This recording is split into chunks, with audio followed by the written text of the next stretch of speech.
Please.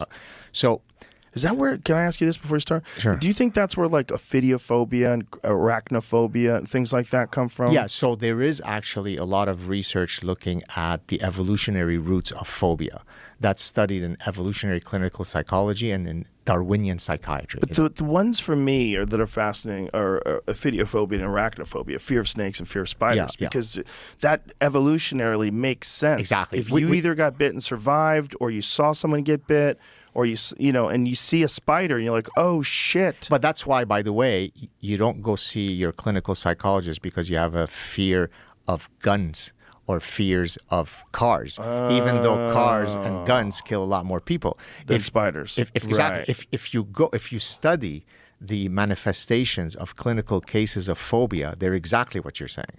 Because from doing Fear Factor, we would encounter people that had both of those. And man, when you see it in real life, it's like a person's possessed by a demon. Right. It's crazy. Right. When you see like high level ophidiophobia and people see snakes, their whole body starts shaking. They can't keep their hands still.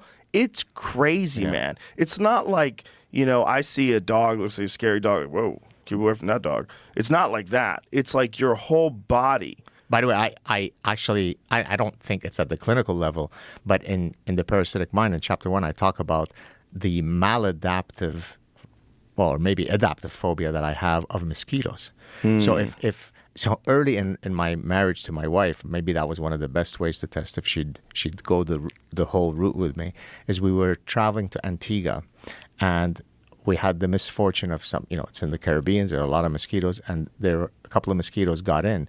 I spent with her complete patience, probably till 2 a.m, tracking and killing every single mosquito in that condo.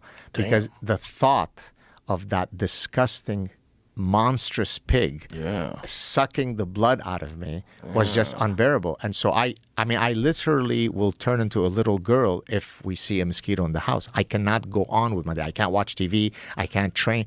The mosquito must die.